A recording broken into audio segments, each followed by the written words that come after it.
Wired Unplugged.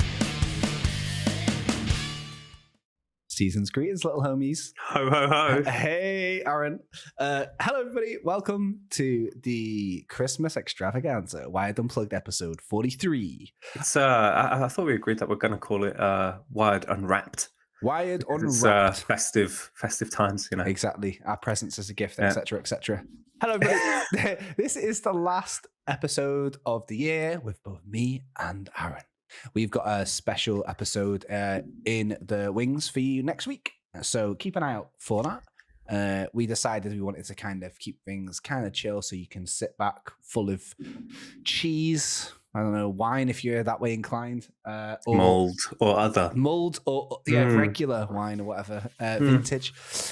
Or just like £5 from a supermarket. I don't want to name any. We have no affiliation. Chateauneuf de Pape. Yeah. Rioja. Did you know that 95% of all wine sold on planet Earth is sold under £10? I did not know that. There you go, a little bit of Do you Christmas know, trivia. actually, here's an interesting, the Wired Wine podcast now, but I did once go to a vineyard Uncorked. in Wired Uncorked, love it. Yeah. I went to a vineyard in Spain, somewhere in a mountain. Yeah. And we spent the day with them and we got to try their wines, look at how it's all made, blah, blah, blah. And the guy was like, this bottle, it's really good wine. Yeah. If I sold it locally, Yeah. I can sell it for €10. It's like, oh, okay. However, if I sell it further afield, I can sell it for 50, 60, 70 euros a bottle. And it's Wow. like, Yeah. it's like, wow. Yeah. Wow. It can, because it's, I guess it's just in abundance there or something. But, Yeah. So we're here, like, you know, you might think, why are you talking about wine, everybody? Well, look, it's just in case you're playing a bit of Trivial Pursuit over the festive season. And if it that's something about Spaniard vineyard stuff, we're all over it. Or that ratio, like I mentioned. Anyway, look, you know, it's the last one of the year. So big thanks to everyone for listening throughout the year. We've had a hell of a year, to be honest. Like I say, it feels a bit weird because we've got another episode coming up, but it's a bit of a special one. You'll see. If you're watching as well, it's also a bit weird in the best way. Like, you'll notice that Jake has a friend. Yeah. a partner festive Pokemon of sorts. I do, yeah. Frosty the yeah. Snowman's having a bit of a shoulder ride kind of thing going on at the moment. I have a That reminds me. Sorry, I've been gradually watching Christmas films now. That was sort of on a break, microdosing sort of thing. Christmas.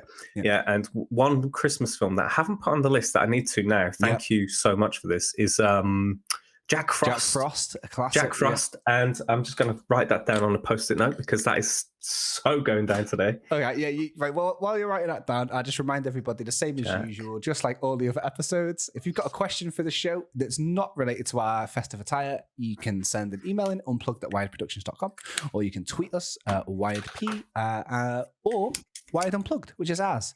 Oh, Aaron's, for the audio listeners, Aaron has some really nice, like Christmas pudding sort of festive shades on. Yeah, I had to take them off because everything was a bit too dark. Yeah, it's okay. It's a cold world. So, like, you know, the thing is, I just mentioned that you can tweet us stuff. We've had quite a lot of tweets. We had a decent Twitter thread this week. So we exposed ourselves with our unpopular opinions last week, and then kind of like some sort of gaming AA meeting. Everybody was like, "Hi, Aaron. Hi, Jake," and then they shared theirs, and we shared alike. So we've got. And we don't judge. We don't judge. We don't judge. And I had to really exercise that clause of no judgment because some of them I was like, boy, you better, you know, but. Yeah, I see the one. Yeah. I see the one that you're definitely going to have a reaction to, yeah. But so I guess we'll look at that in just a little bit. But first, let's end the last broadcast, the last Christmas broadcast with Wild Propaganda. And I kind of wish we'd rewritten these jingles with jingle bells. The jingle bell. Oh, very good. Yeah.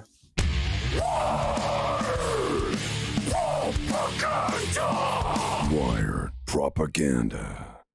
Again, Christmas fan number one, Mikey Goodman there.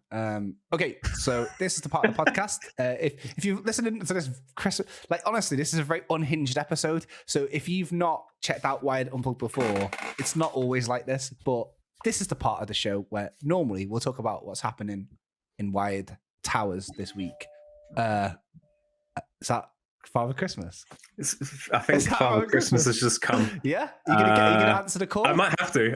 Hold on, give me Go on then. So this is the part of the show where we look at the ins and outs at Wired Towers. There's lots of news coming through this area, like Santa's workshop. You know what I mean? So we've got well, what have we got this week? So yeah, usually this is where we talk about what's going on, but as we're going into the festive period, we thought we'd just take time to reflect. And essentially just say thank you to everyone that has listened to this throughout the year. Mm-hmm. It's a year now, right? Yeah, it is a year. Yeah. Oh my. Time flies. But no, thank you so much. Like it's good to have people come along, started getting questions in, which is great. We're top 20 in Bulgaria and China. We're up there, which is great. Yeah. But no, this is this is something that we do outside of our usual jobs. This isn't our job. It's good that there's been a response and some reaction. And John Cena followed us on Twitter, which is always great. It started with Gloria Gaynor and it ended with John Cena this year. So yeah. That's been Gloria Gaynor. So yeah, thanks everybody for coming along for the ride. I've got such a weird post-it note now. It's just Jack Frost and Gloria Gaynor. She got a Christmas Gloria Gaynor. Yeah. 1 year but it's let's be honest. This is where things have started to try an attempt to get back to some sort of normality. Right? We've had a very odd couple of years with everything that has unfolded around the world globally. And I think. For the Wired Elite, you may remember that we once had a Wired Direct, which was Wired's first live show. Showcasing some upcoming titles. That's right. And we did that a little while back, and you would have seen titles in there like The Last Worker, Tin Hearts, Martha is Dead was in there, Tiny Troopers, and so on. And they were all set to launch in that window, right? And I think a lot of props have to go to the team at Wired as well, who have managed the relationships with the dev partners, because once everything did kick off, it was very important that time was allowed and given to accommodate for what went down. Yeah. I think there's a lot of talk about crunch culture and stuff, and it's you. This is not something that's going to go out in a release to say, yeah, we're such good people. Yeah, let's avoid crunch. But it's when you work with very good, talented, creative people, it's important that they have the time to produce the vision that they have. And some of those games that were announced, some have started to release now, and others are coming next year. Yeah. You look at like Gory, Tin Hearts, The Last Worker. They're launching on the other side of Christmas.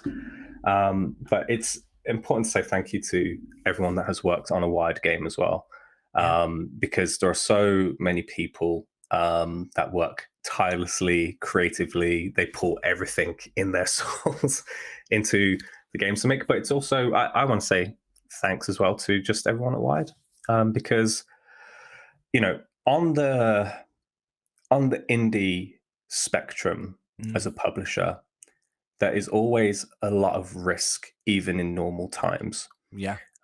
So for the team to be able to continue to grow and figure out ways to continue and thrive and give the time that is needed, that is very good management. And I won't ever say this to their faces. So if they listen to this, it's everyone there is a very good egg. They are very good at what they do. And they believe in the love of video games. So, people come, people go, but everyone puts a stamp of contribution. And that's the beauty of the indie side, that no matter what your role is, you have an impact on something that happens in some way or another. And I just wanted to put a festive message out there. That was really good. That's the real King's speech. Okay. Yeah. I had some stutters in. Yeah. Well, that's a good festive broadcast. Very good. And like you say, it's been a... Oh, we get a King's speech, right? Yeah, Sorry, exactly. Yeah, exactly. Yeah. But it's not going to be as good as that one. That's what I'm saying. So we peaked early.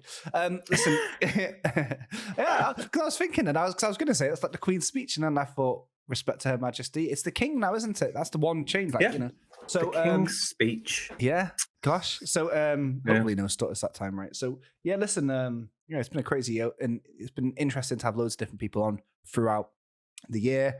Some of the creators of these games, like you say, and some of them have, if you listen to some of the episodes, they're all quite nice and in isolation, especially the interview segments. You can hear about how things like crunch or whatever in previous titles, and then you can hear about the Wired origin stories for a lot of developers, and you can hear about how the pandemic's affected them. So it's been very interesting to have different people on and to learn. So I'm really looking forward to that. Do you know, I've been thinking about crunch recently. No, not the sensation of a crisp in your mouth. No, but Orange Crunch from Quality Street. I think there are some things that are taken as general terminology, and everything on the outside seems very black and white of crunch or not crunch. And I think the most important thing to add to this is that crunch it's not a period of time. It is not now we crunch. It is invisible. It is something that creeps. It is something that rears its head unaware. If you spend an extra 2 hours a day really tracking something down that you want to work on, and then that continues, it's I don't know what I'm trying to say with this, but it's invisible. It's invisible. So it's hard to fight because it's just like you don't really know until it's like I mean, you could be having a really good time working extra hours on something, but that is still crunch. It still feeds into your personal time and the time you need to be a person. And absolutely. And then sometimes you say some people use crunch as a bit of a crutch.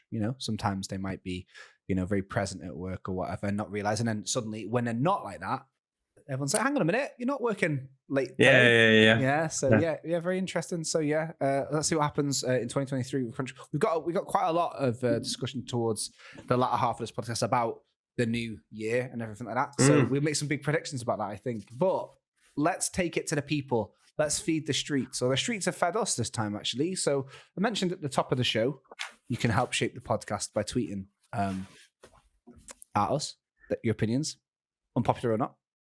And you did. I'm excited about this. All right.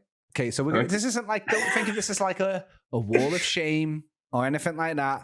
These are just the opinions of the people. And do you want to read them out? Because you'll be able to be a bit more stoic about it, I think. Yeah. Okay. So the first unpopular opinion, and there were many of these, so I had to choose carefully, comes from Dave Dealey. Hi, Dave.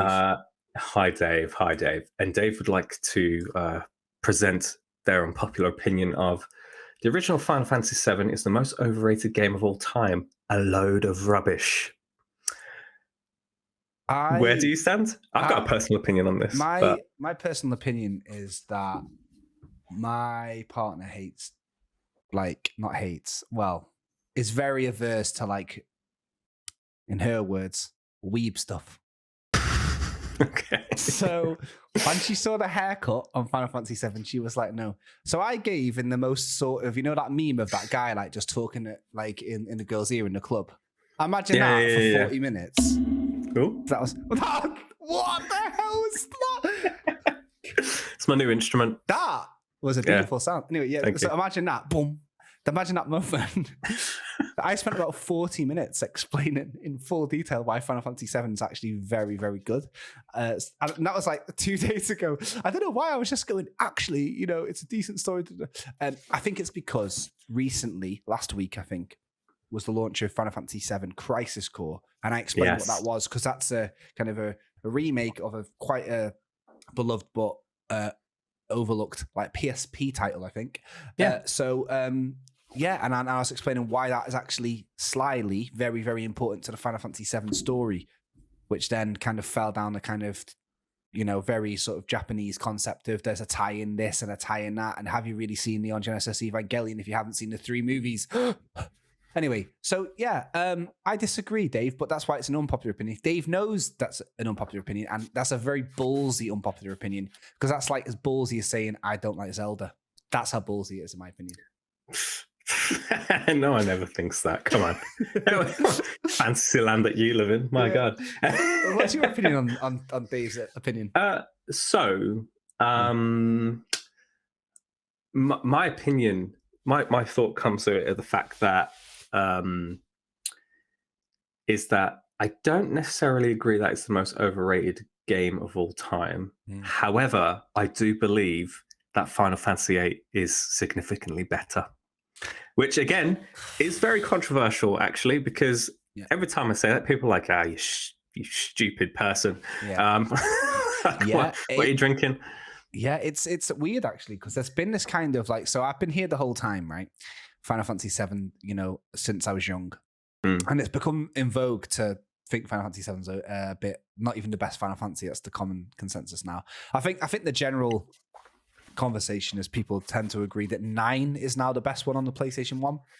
But 8 is significantly overlooked, always. I think 8 is really original compared to 4, 5, and 6. This is really like volatile to say in case that's Final Fantasy 4, 5, and 6, very kind of similar. 10, great. 10 was great. It did a lot of innovation, voice acting and stuff in a big game like that. But 8, the tide is laughing. But 8, there's something special about 8, I think. And for those that are interested, there's like we won't go into it now because it's long, but there's a whole exciting story about Final Fantasy 8's like master files being lost, so it could never truly be like redone. That's why that one was kind of not adapted as well. Because on Steam, there's like Final Fantasy 7 and Fantasy 9, and they've been publicly available, and that's on. You can get them on PS4, you can buy them on PS5, but 8 seems to have been, like that. So I have a reason. I have a reason for this opinion though, and I have a feeling it's because of exactly when I played it. I think when I played Final Fantasy VIII, I was in the start of secondary school, I think. And the whole game was about these teenagers in a fantasy school where they just happen to have gun blades and fight dinosaurs and things like that. And I think that setting juxtaposed against my experience in school where I didn't have a gun blade or fight dinosaurs. Yeah, exactly. It was kind of a nice form of escapism at the time, and you can definitely see why, and that's I think why some people are drawn to anime in general, because they nearly always build off some sort of high school experience. Whereas Final Fantasy VII, for those that don't know the general plot, it's kind of like eco-terrorism and God at the same time. So a bit, school's a bit more easily digestible. A lot of people say that the best Final Fantasy game is the one that you played first. Same with Pokemon, and same with Zelda, and same with Souls. The first one that you properly finished will be your favorite. Don't necessarily. I've got something else to add to this, because I've been thinking a lot lately, which is dangerous. But I do think if you were going to replay a Final Fantasy game that would resonate with the times so well, and this is what I love. Do you know when you watch a film as a kid and you really, really love it, right? And then you rewatch it in your developed years, good, and you find something completely different in it, something to and I think Final Fantasy X has that. And I think the story of sin, what sin represents, sacrifice, and all of this never resonates more than the times that we live in right now. I think there's a lot that you can draw parallels with of some situations going on in the world, and I think I'm about to finish Final Fantasy X again, so I'm kind of like in the thick of it. So, weirdly, speaking of Final Fantasy X, because I didn't really plan to talk about this at all, but it's just dead coincidental. Last Christmas, don't do it. You saw last Christmas I bought Final Fantasy X and X-2 on the PlayStation as the HD collection, because I've not played them since. I've not completed them since launch, but I've dipped in I did it with the full intention of going in there, but I played Neo 2 instead. So maybe this Christmas is the Christmas of sin. Sorry, this has become the Final Fantasy X podcast now, but the one thing that I never had the pleasure of doing in my younger years was having all the extra content that's on this HD collections as well. So you have like the extra stories attached Oh to dear. both of them as well. Yeah. So Right. there's like you can choose what to play, and like Final Fantasy X has an extra section. It's like viewable cutscene movies, I guess, Like which is like additional stories and DVD director's yeah, feature sort of stuff. All right, yeah, cool. yeah, yeah. Well, yeah, I mean, I did 10 too as well. But yeah, I'm going to see if I can smash them back to back. So there we go. Well, Dave, that is a very potent opinion, that, to be honest. So good. Yeah, I mean, yeah. Thank you for coming forward. Do you want something more controversial? Well, let's see how you react to it. And this is from Kevin Levers. It's from Kevin Levers. Kevin? Hi, Kevin. Hi, Kevin. And we've had the pleasure of talking to Kevin on here before. On the first ever episode, the alpha episode. Yep, that's it. Yeah. His unpopular opinion is GoldenEye, especially multiplayer, has not aged well. That is like, I think he'd be banned from certain like venues for saying that in certain areas. I have got to say, on a mechanical level, he's kind of right. I mean, I played through GoldenEye recently, actually. What? Yeah. Oh, I did. nice. Yeah. Nice. It was there's a Switch version, right? So that's right, isn't it? It's coming. It's coming to Switch. What did I play it on then? I think I played an emulated version on the Steam Deck. I don't know if I'm allowed to say that, but so yeah. I played it recently, and I find the movement, it's like 8-point movement. That was very like it, but it again, the right word here is not aged well, and it's just down to the fact that we've got all of these beautiful quality of life things that have happened since. I mean, Kevin's not saying that GoldenEye was not an incredibly influential and important title at the time, nor was the multiplayer for a lot of people's awakening to the joys of multiplayer gaming. For me, to be honest, I never played it at the time. I played it just a few years later. But for me, my equivalent of this is I remember my first ever like LAN thing. We used to play Halo on 2 Xboxes with 2 TVs, and we used to put TVs back to back. So our team would be that side of the room, and their team would be that side of the room. So if someone told me that Halo hasn't aged well, although I'd be very emotional and upset about it because I don't want to believe it, I'd have to believe it. So that's how I feel about this. Even though I don't want to believe, I have to agree. So, any thoughts on that? Any advancements? I think you've said it all. I think GoldenEye, as we've acknowledged, was very, very, very influential at the time. It sold a lot of extra N64 controllers, let's be honest. It did, I have to agree, and I'm actually kind of curious to see how it, because you remember it had a very peculiar control scheme because it used the N64 control pad, right? Yeah. I'm curious to see how that transitions to the re-released versions. But I agree, and I'm going to take this one step further. I don't think, personally, that multiplayer in general has evolved much beyond where it began. And I think that's a shame. I mean, multiplayer used to be quite a big thing. You talk about couch co-op and things of that ilk, and they've become more rare occurrences over time, which is slightly bizarre because I think the gaming habits of people have changed and so on. But I think the fundamentals of what it did has certainly inspired what multiplayer gaming is now. Could multiplayer gaming go even further than what it is? I think yes. Speaking of a rare occurrence, I just wanted to bring a little story up, a little Christmas tale, if you don't mind. Is it about Rare? It is about Rare and GoldenEye, and I'll tell this story from last year, in case people don't know. GoldenEye was due to be remade by Rare and Microsoft for the Xbox Live Arcade on the Xbox 360, a complete remake project, and it was quietly cancelled. And much to the sort of disappointment of everybody. And then the game weirdly, oddly, strangely leaked online. And by leaked, do you know how it leaked?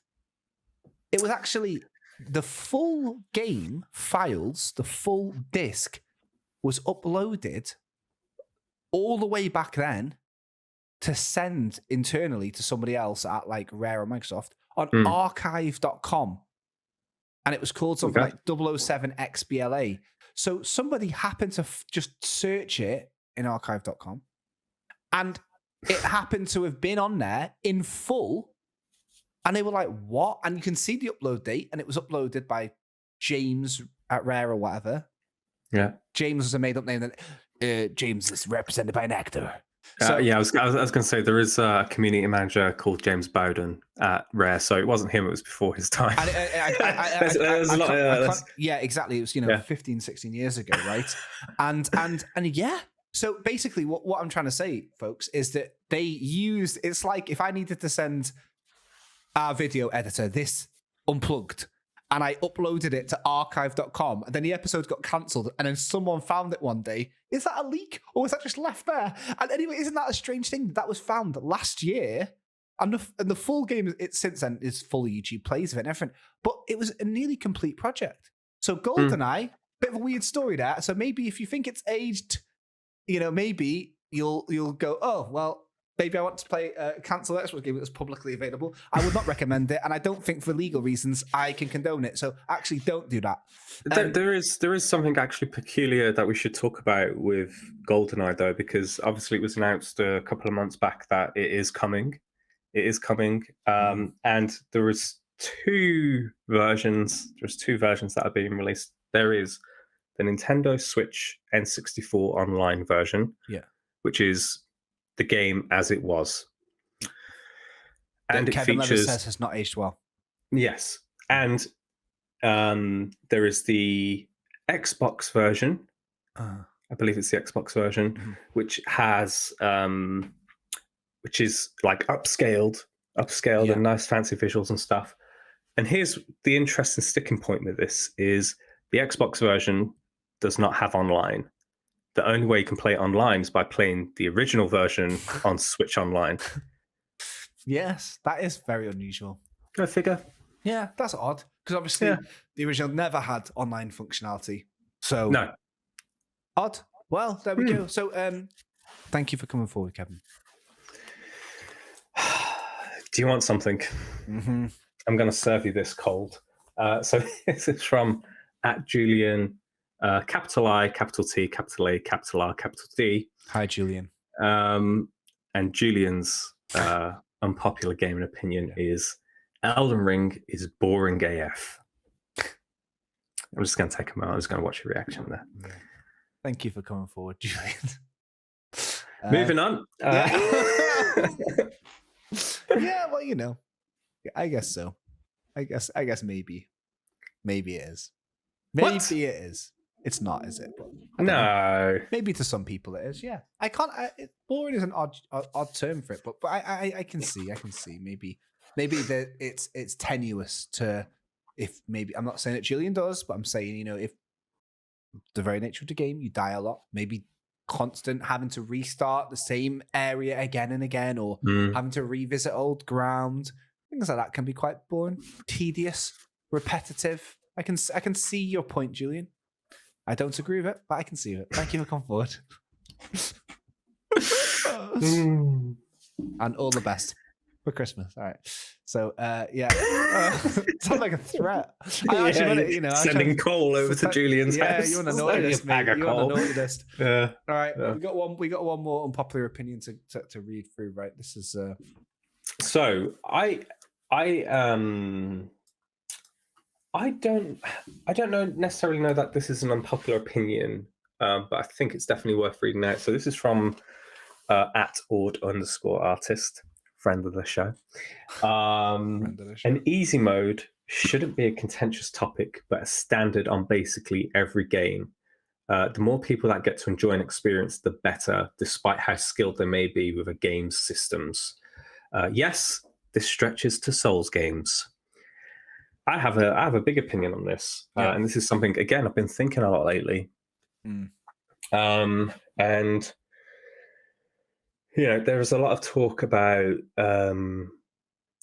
difficulty modes in games, right? Yeah. This being one of them. If my mic just picks up my tummy rumbling, it's because I am a little hungry. But That's okay. so Festive season, I'm isn't just it? going to take a sip of this R2 coffee. You got coffee. Beep, beep, beep. Yep, very good. Yep, fueled up. So, I think it is a very interesting topic, and something that I've been thinking about is I've been watching a lot of Splatoon 3 being played, right? Yeah. Which, for those who haven't played Splatoon or have never give it a look in, it is essentially Nintendo's take on a shooter. And whilst you can shoot each other and take each other out for a moment of time, the goal is to, for the normal stages, is to cover the most amount of the stage in your team's coloured paint as possible. Yeah. And I've been watching people play that on different teams and stuff, and they play it. They don't care about inking the turf. They play it more like a shooter, and they will just hide in a spot, pop up, shoot, hide in a spot, pop up, and shoot. And was having a conversation the other day, and it's like, well, how much fun are they having within the scope of what the game is trying to encourage? Right. Yeah. And I think there is a case to talk about difficulty, but I think what is being done by games to enable and unlock the fun, win or lose, what is the fun part of the experience, right? And I think this goes to the point on Souls games as well, is that if you lose, it probably should feel within the player's responsibility that, that was my fault. I got too greedy. And that is a part of the game, right? Yeah. And I do think more needs to be done, not necessarily in difficulty, but just unlocking the fun. What is the experience that people should be having? How can they get the most fun out of whatever game they play, win or lose? Well, that's actually a very good point, and something that I think a lot of people are considering these days. So I can see exactly where you've gone there, because games with easy mode and everything like that, that only really pertains to single player games. But the vast majority of the really big games these days are multiplayer. And what's the easy mode for playing with other humans? Especially ones that have got a higher or lower skill bracket than you, right? Easy mode on a shooter is play. So actually, and I had a very similar conversation because I was playing Overwatch, okay, incessantly. I've got about 85 hours in Overwatch so far in like the last month and a half. I've moved house.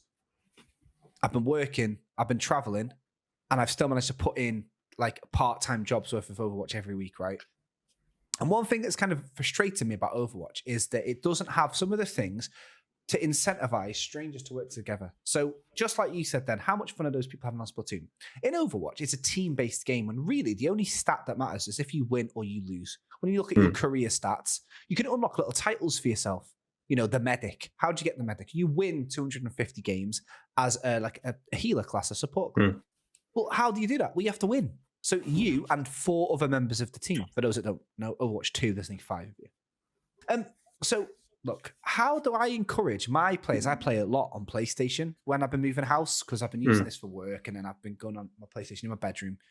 And when you're playing on console, I tend to be playing with team deathmatch type players who aren't playing the objective of Overwatch. And they're not. Why would they? They're having fun shooting it. You've just said, how much fun are they having? Well, the answer, I think, for this is that they are having fun. They're not having fun listening to me nagging at them. Guys, can we play the objective? Come on.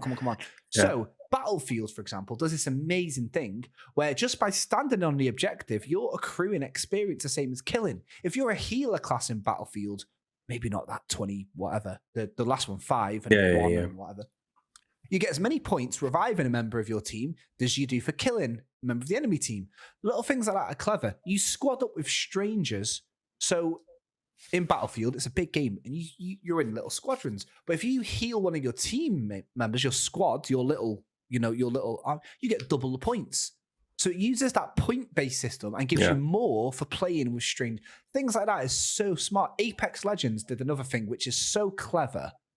It used a ping system. So if people aren't confident using a microphone, people with accessibility issues, you can do this ping system over there, enemy there, and everything like that. And that's localized. So if you're playing with someone from Spain, that'll say in whatever Spanish is for over here. I don't know what it is. Something like, I don't know, is Aki here? Yeah, Aki's here, right? There we go, yes. So anyway, so with the multiplayer games, adding like accessibility options and easy modes and things like that, like through letting people play their way. So if you were maybe somebody who's not skilled with the game system, like Old Artist says here, and you didn't want to go into the fray and start shooting everyone's head off, you want to maybe just stay on the back bench and heal the team, you should be able to do that. In Battlefield, there's also like a point system, a base system. You can just build that base and you can rebuild the things that have been broken by tanks and you get points. So that was really, really good. So multiplayer games and easy mode is definitely a conversation that's not been had yet, I don't think, by the wider world. I do want to touch upon something with 2 points about easy mode in general, especially in single player games. And it's something that you don't see happen a lot. Usually I can be put off. This is personal to me, by the way. I can be put off playing a hard mode in the game because I am time limited, right, in terms of what I can do.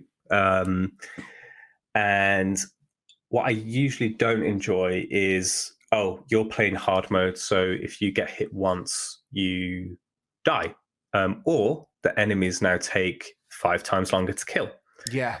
That is something I don't enjoy. Now, there are 2 examples that I did like in the past, and this is really in the past. So the first one was Castlevania 64. Wow, yeah. If you played the easy mode, you would get an easier time going through the stages. But once you got to a certain point, the game would end and say, hey, you have done a good job of getting through easy mode. Now, if you want to experience the rest of the game, play normal mode. And that just gives you the opportunity to play through the levels, know where things are, get a sense of what you're going to encounter. Yeah. And it's almost like a story-based training mode in a way. And then you can go back into normal, play again with the experience that you now have, and progress through to the end of the story and see what the rest of the game has to offer.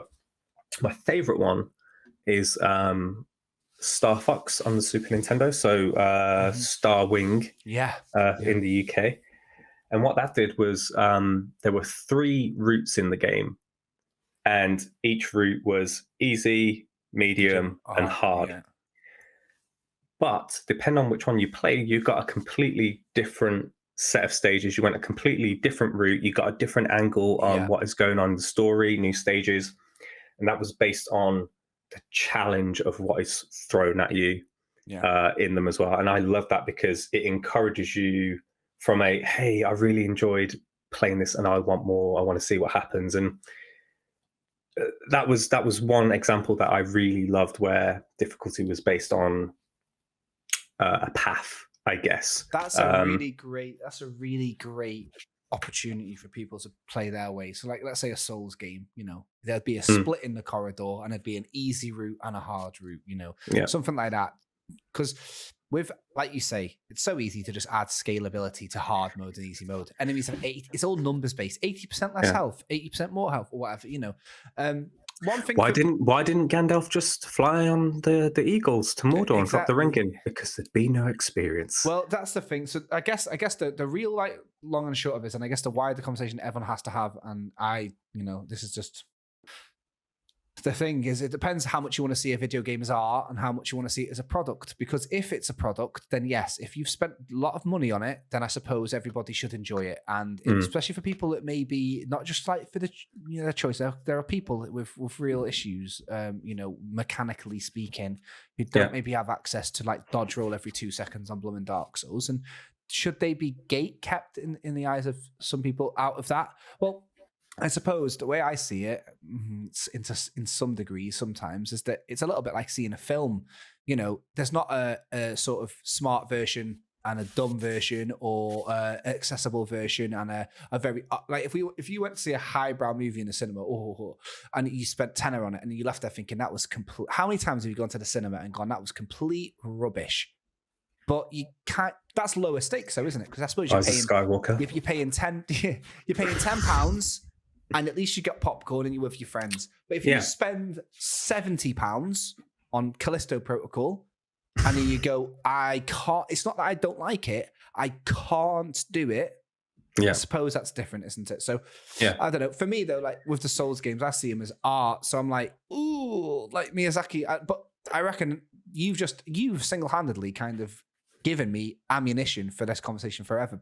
Good ammunition, not like to weaponize it, but to say, how would they do a Dark Souls easy mode? Well, I think that's how they do it, wouldn't they? You'd give people a route to take. So thank you, Starwing. That's a really good thing. And you know, this is a company that aren't afraid to give content to people who can find it. Like the toughest boss in the whole of Elden Ring is a completely hidden optional boss, Millennia. And that's it. But I suppose, look, if you really want to know the story of games like that, and maybe you're a bit, and there's no easy mode yet, I guess the beautiful thing is you can just go on YouTube and watch a Let's Play, can't you? But yeah, that's definitely a really, really big topic, isn't it? So it's a great one, and there's loads more you could have said. It's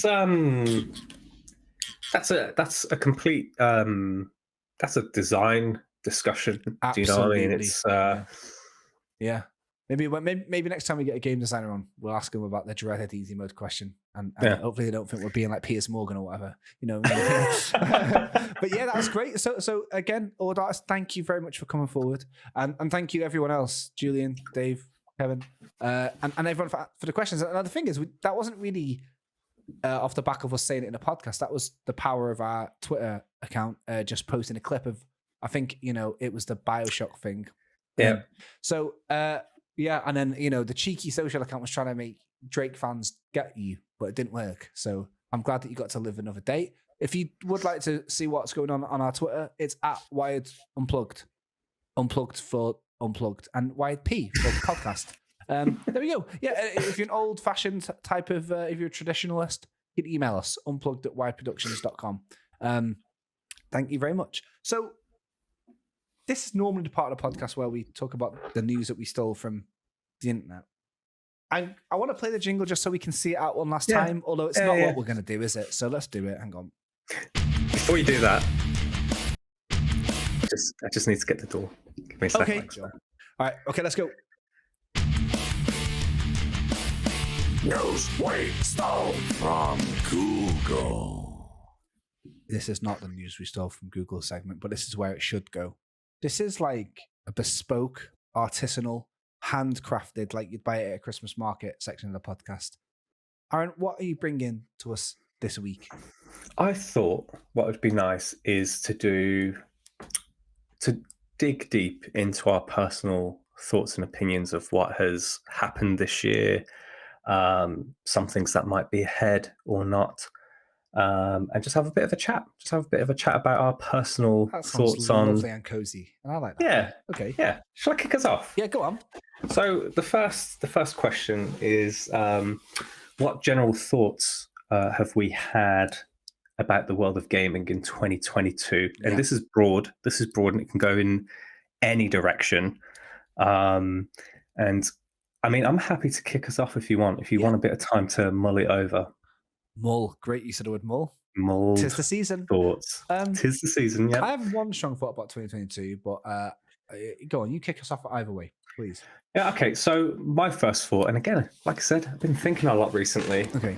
And, you know, we recently had the pleasure of having another installment of the Game Awards. Mm-hmm. And, you know, there is always going to be the conversation of recognition versus reveals and that sort of thing. But I want to take this from a slightly different angle. And, you know, so far, and this is really kind of across most award shows for games, is, you know, for the longest time, games were trying to earn their recognition, right? To have their Oscars moment, and time in the sun in that fashion. And I think one of the things that I've been aware of is games are really deep entertainment experiences, and yet all the awards only really go surface level on what is possible. Why aren't there awards for, the best gaming moment, the best boss battles, the best sunrise? Something is there's so much opportunity to do more interesting categories outside the generic best family game, best direction. Yeah, There are absolutely. so many different, most people listen to this would have seen the credits roll on a game. And there are so many people that work in so many different areas. And the ones that are usually picked out for awards are audio, visual, story. But what about, mechanics? What about scenario planning? What about all these other things, Yeah, absolutely. that people spend a lot of time that make up the core makeup of a game that don't really get their time in the light?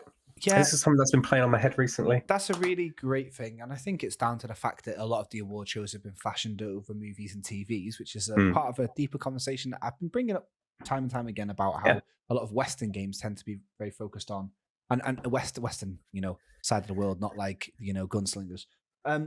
We talk about Thomas Saller a lot. He's been on the show. And you're an avid fan of his Twitter account where he'll post the little details. Now, I'm also a Thomas Saller fan, and I love his Twitter account. And a lot of the hashtags that Thomas Saller uses, you can click on, and you can kind of fall down the bedroom dev rabbit hole.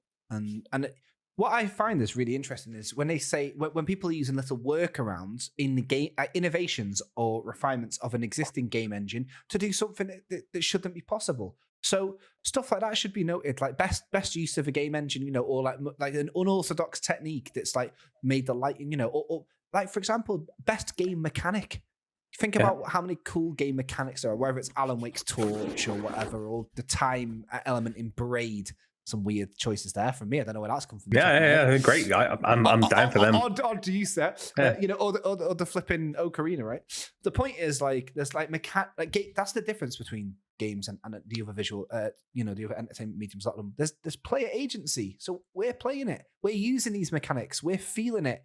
So like the best weapon, best this, best that, stuff that we use, would be really, really.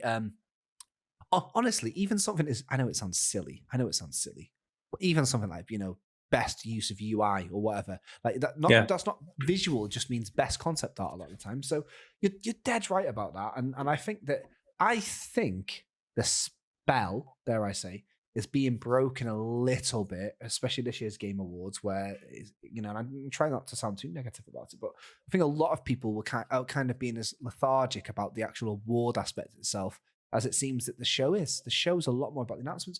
So I'd like to see a bit more of a, GDC is a really cool place for people to present games as they are. And there's lots of cool GDC TED Talks about mechanics and things like that. If they can kind of figure out a way, they being, I don't know, them lot, just like whoever's organizing events or whatever from wherever, if somebody can get together and do that, I'm sure there's a hunger for it, and I think it gives video games the respect it deserves. So that's a really good, that's a good musing. Speaking of spells being broken, my personal 2022 has been a bit of a shame for me, really, but also there's been a lot of new love and light in my life, and I have been. I'll go on the negative first, so we can end on a positive. But I felt myself, and I understand that there's been a global pandemic which has caused all sorts of incredibly complex situations. But I'm the owner of a PlayStation 5, and I am a bit of a Sony guy, to be honest. Like, I am, and I found that I've not really enjoyed. I think, again, to say the spell's broken again, but I feel like I can see behind the curtain a little bit too much now, and a lot of the single player experiences that PlayStation have been pushing out, and Horizon and God of War and all of them, I feel like they're very, very similar. And it's just now, because I know that I'm going to have a side character say, hey, I think we should go there. And basically they're just a sat nav, a sentient little sat nav. pushing me and funneling me through an experience. Like it's kind of it's given me a bit of empathy. Death, like apathy, they call it. It's made me feel a little bit about the PlayStation output, and found when I think about what my favorite PlayStation game's been, it's either Ratchet and Clank or blooming Demon Souls, and I've played every single PlayStation 5 exclusive that there is, every one of them, and I didn't enjoy any of them this year. However, my life has taken an odd turn because I've discovered an incredible love for handheld gaming via the Steam Deck, which has been my personal highlight of 2022. I have loved it. Now, I've mentioned it maybe a few times in the podcast, but my day job, I also work in video games, and and so do you, Aaron. So you'll know that a lot of the time, with any of the games, the Wired games, there are nice early versions of the games that we can play to do a bit of testing on or just to give opinions, and a lot of them are handled via Steam. So through the nature of that, I have quite a few Steam games, and not many compared to loads of people. I've got a mere 400, which I know a lot of people who are on the thousands, and gathering dust because I work on my PC all day. I don't really want to. So picking up the Steam Deck, being able to play my PC games on something that works on my sofa has been the highlight of my 2023. Really, sorry, 2022, 2023 probably as well, to be honest. But I found that Sony, in my head, it's been dethroned, I think, a little bit by I love indie games as well, and my Steam Deck gives me more accessibility to play indie games in a comfortable medium because I love controllers. So that's been exciting for me because I'm a big controller guy. Keyboard and mouse, it's fine. Yeah, but I'm with you. That. Yeah, so I think for 2022, that's been my big surprise. I was not expecting the PlayStation breakup, Steam is my new best friend, meme to happen. But I was a bit, Valve can do Valve. I don't care about Dota 2. I don't care about Counter-Strike. I don't care about the Valve Index. But now suddenly I'm like, wow, this is my favorite innovation in like hardware I can remember. Like when I say I can remember, I mean like maybe ever. Like I love it. I think it's brilliant. Yeah. So that's it. And I think your next logical purchase then has to be a Tesla, because they have just enabled Steam to be played on the screens in Teslas now. I'm not an Elon Musk guy. But I don't think anyone is at the moment, mate. Yeah. I've never been an Elon Musk. Yeah. I don't really care for this guy. And so Tesla, I don't know. But you know what? Yeah, like this is the most first world thing ever, and I'm really expecting it to not be very relatable. So I'm sorry, but I do a lot of traveling. Whenever I get an Uber, if my Uber's a Tesla, I'm always looking around. I think Tesla's just kind of the pick me girl of cars. It's like, we got Steam Deck compatibility, everybody. It's like, yeah, but I'm trying to drive here, trying to go to Sainsbury's. Just calm down. Like, I don't want to be playing Warhammer. So, which and just in case anyone wanted to know what my most played game of 2022 has been on the Steam Deck. Weirdly, I did not expect this either. I played this game, Warhammer 40k Chaos Gate Demon Hunters. Like, it's like some kind of tactical kind of it's XCOM, but Warhammer. And Warhammer is such a vast IP. Loads of people have took a crack at it. I've not really enjoyed any Warhammer games. Lots. Dawn of War 2 maybe about 10 years ago. I quite like that Vermintide. Played that on. Was Blood Bowl a Warhammer game? Blood Bowl is yeah. So, I enjoyed that. I enjoyed that, and that was.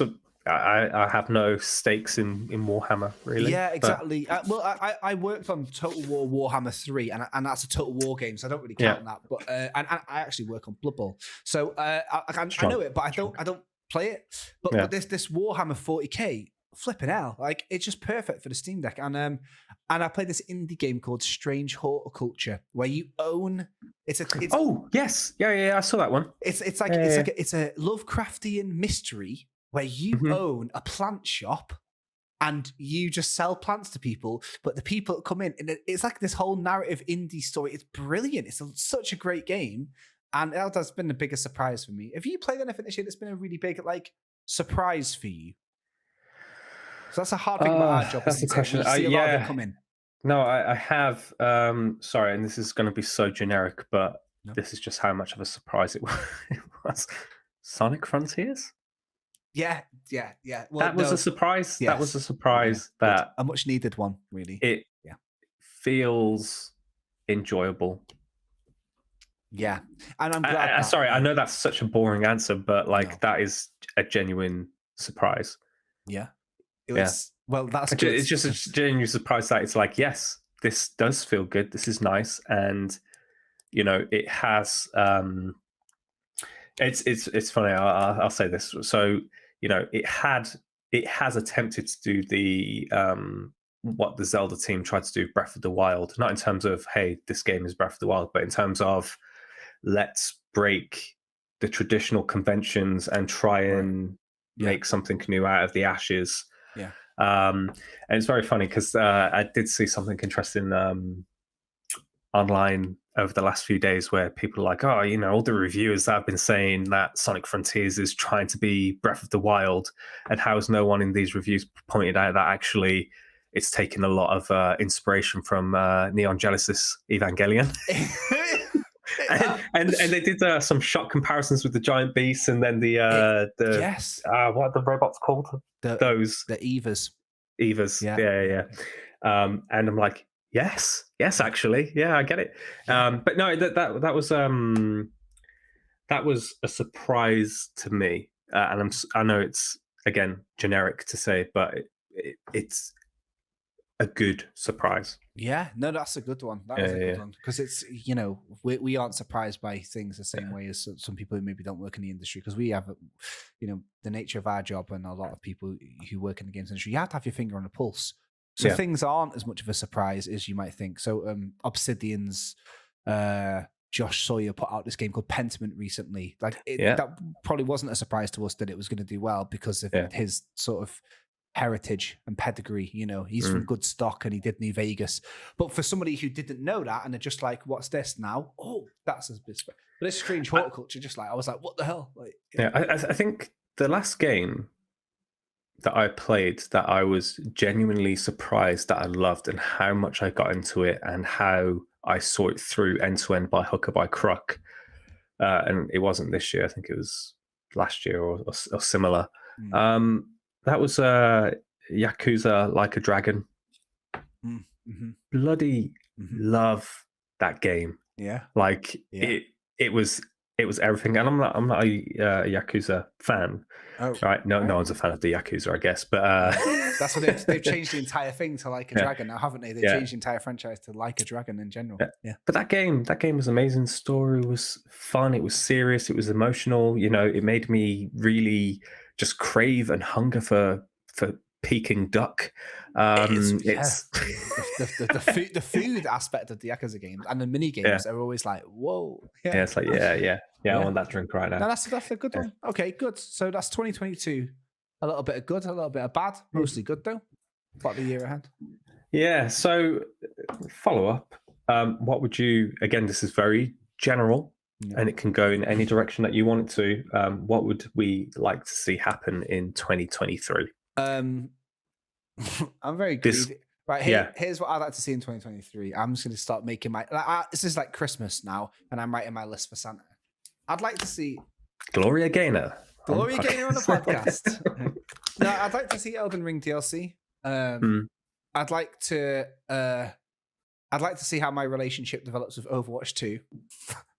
Because to be honest, I'm really enjoying it. I think I always need a sort of like a greasy little multiplayer game. I need to have pin. Yeah, I need to have that. At the moment, it's the only thing I've been hopping into, just not been playing. I'd like to, be surprised. I really want to see, and then games that I want to come out next year, but I don't know. And I could probably find out, but I'm not going to because I want to keep myself pure for it. I want to know if... Sorry for swearing. Sorry about that, Curtis. I want Bullock. I want Bullock next year. I have a real... I want it, right? My real hope is that I can get Thomas Salah back on and just say, talk to me about Bullock. It's just, you're going to just watch my eyes light up because that game looks like everything I want. It looks therapeutic as heck. I also want to play Fable big time. I want Fable to come out and I want it to absolutely bang. That's my biggest wish next year. I knew Elden Ring was going to come out and bang. I want next year, the game I want to bang the most is Fable. You can clip that if you want, Twitter. Take it whatever way you want. You can do that on Fable, can't you? Excuse me? Yeah. You can do that on Fable, can't you? Here's the thing, right? I have no doubt that it's Playground, right? It is Playground, yeah, it is. I have no doubt that they are going to build a technically extraordinary game. You're going to say exactly what I'm going to say. Yeah, I know exactly what you're going to say. How can they Capture the translate magic. that? Yeah, because let's be honest, Fable has a very specific Lionhead DNA. Lionhead DNA, and Lionhead doesn't exist. And it's I agree. Yeah. And if you look at what the Fable games were up until, let's say, 3, let's not count the Journey or the cancelled Fable game, which was like a hero adventure multiplayer thing. Legends? Yeah, I think so. I think it was, yeah. If you look at what they are and what the experiences were and how they felt, they are of a time and of an era and of a period, right? So, is the expectation now that actually this becomes a Fable / Witcher type situation? I'm absolutely desperate for it not to. I hope it's a bit of a time capsule. I hope that they keep that. Like, there's people that sound like me and you in it. It's so British. Do you know which game has got the closest to that? And it's nothing like it mechanically, and actually tonally, it does go a bit squiff. But like Divinity: Original Sin 2 has got a lot of that humor, those regional accents. It's got a folksy quality to it, and it can be serious as you like or not, and it gives you those options.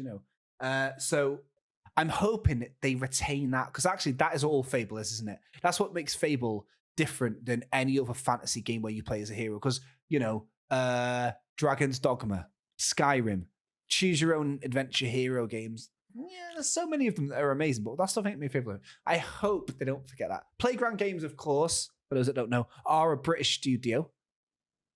So that is when I say I hope it bangs, by the way, that's what I mean, right? I hope it manages to retain the essence of Fable, but it sucks because Lionhead, in my opinion, they're like I think like how you feel about Rare is how I feel about Lionhead. I feel this thing, and I'm so lucky. Like we talked about Tin Hearts, being from Lionhead stock, and I'm very fortunate to have met a few of them and been like, Lionhead, it's like the Dwarves of Erebor. I respect it so much, and I'll never go home. And start singing the Misty Mountain song. 260. The one thing that I will say is, we're talking about DNA, and we've mentioned Tin Hearts. Yeah. And even though from a genre perspective they couldn't be further away from each other, you can still feel the vibe. Yes, that is the thing about that. I'm like, yeah, you can, and it's almost like hard to I don't know, explain it tangibly, but it's like a feeling. It's weird, strange, cool though. It's a weird pixie dust. So that's what I think. That's what I want from 2023. I just want those games. Thank you very much, and I'd like to see Steam Deck a little bit more in the hands of.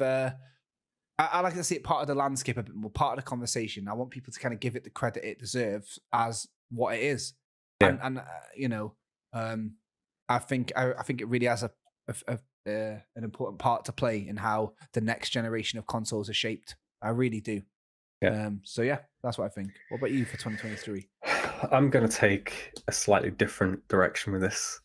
And what I would like to see in 2023 is a separation or a return to focus on the fun of games and depart the drama train of the legal and legality stuff that's happened. Because, if you look at this year alone, if you go back through all the last 42 episodes / 43, I guess, that we've done, there's always been quite a lot on industry drama, legal issues, legal challenging, A, B, and C. And I think that sucks a lot of the magic and oxygen. And, I think it's okay for people to it's okay for people to do anything, I guess, but I think it's always good to keep a finger on the pulse and have an awareness of what's going on. But when that drama becomes the main talking points of an industry filled with magic, passion, fun, joy,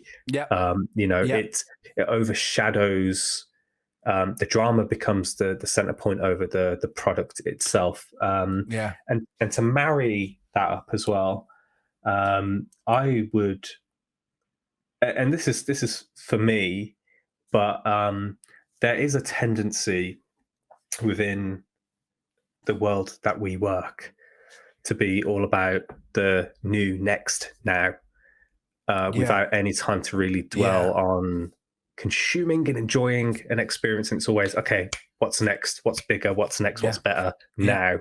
And I think it is a shame that it's almost like an almost addict type it is situation. And I don't think it's necessarily the most healthiest way to consume the industry. And also just the general awareness that not everything is for you. But if something isn't for you, the one thing that I always try and understand, the one reason why I think we can do our jobs to a good standard is because even if something isn't, and we spoke about this actually when we spoke about the BioShock thing, right? I don't think your job is to love something. Your job is to understand the reasons why someone might connect or understand and enjoy it, right? So I think if something isn't for you, try and get some understanding of why people enjoy it and respect their enjoyment. And it's the same for the other way around too, isn't it? Like, with Julian from earlier, I actually do see why Elden Ring would be boring. Like I said, like that tedium of dying a lot and things like that. It's important to just go, well, I like it. So simply, I am liking something as the default state, and like the people who don't like something, it's simply because they don't understand it or whatever, can also be quite a dangerous kind of way to be. So I always try and think of it like that. Like if I like something and someone doesn't, I just don't think, well, it's just because they don't get it. Sometimes they do get it. It's just not for them. So yeah, you're dead right. And likewise, if you're like, don't think you're above something because you don't like it, like, especially, and like you say, especially if something's maybe not as complex as, like, for example, if you're an Elden Ring fan, which is the game of the year, critically acclaimed, and it's challenging. And if you finished it, then you look at Splatoon 3, like you say, I'm above that. Don't look down your nose on it. I think that's what happens a lot. That's what happens a lot, isn't it, with the discussions of video games? It still feels a little bit. It feels a little bit like a series of civil wars. Like, we're all on the same team here. We're all really impassioned about video games. So why start dividing things like, Souls games are this, and Nintendo and Souls games are the two extremes where there seems to be a lot of vitriol, a lot, and it's so silly because they're both amazing, right? Yes, and here's the thing. I'll be honest, right? I've played lots of games in my time, right? And this is something that I constantly say is that I can go through the Dark Souls and the Elden Ring experience and keep my cool for the most part. I can flip over to the other side and play Mario Kart, Mario Party, multiplayer Nintendo games that have so much fun and just cuss like a pirate. Do you know what I mean? It like just brings out some devil in me. I'm like, what? No, blue shells. But I love it at the same time. But exactly. It's that that can be perceived as a negative emotion, but the the enjoyment of the frustration that is manufactured as part of the experience in a group setting is exactly. It's nice. And it's something really funny, isn't it? Because I always like that. That's what I always like about the Nintendo games. They seem so archetypal.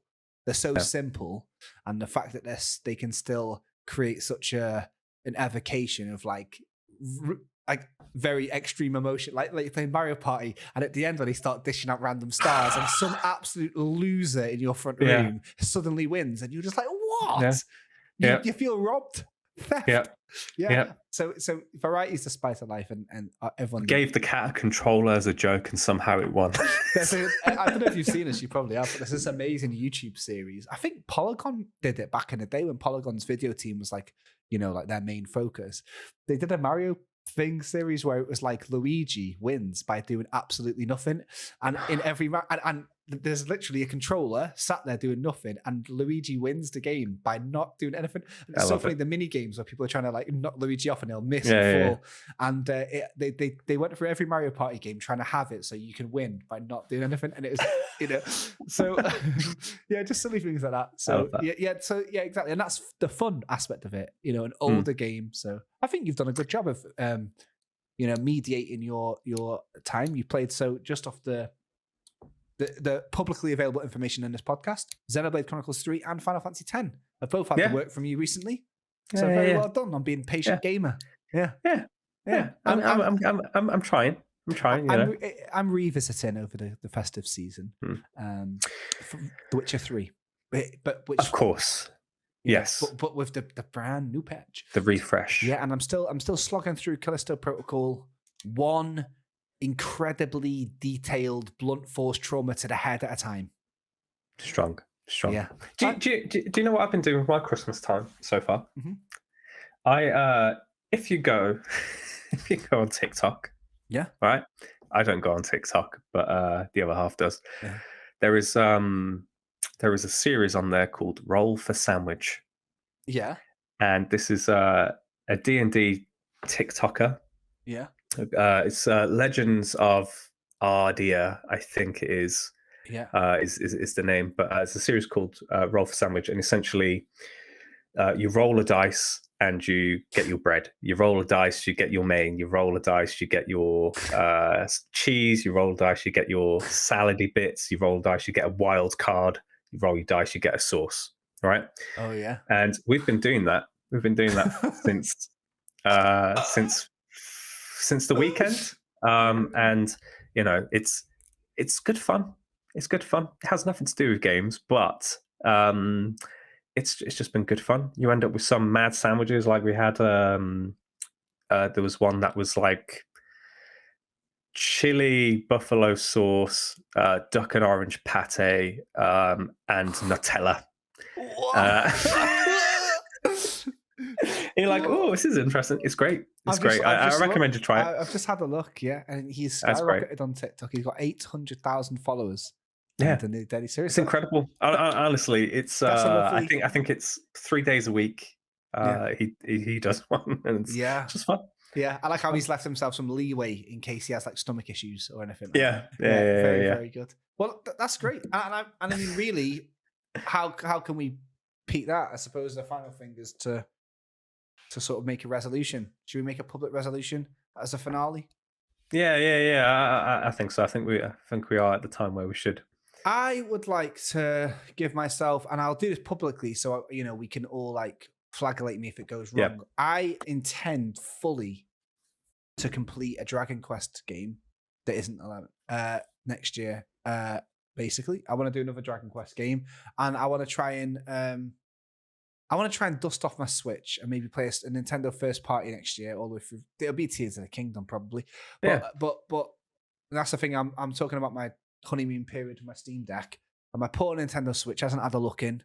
The last game I played on my Nintendo Switch was Legends of Arceus. Which is January time, wasn't it? Yeah.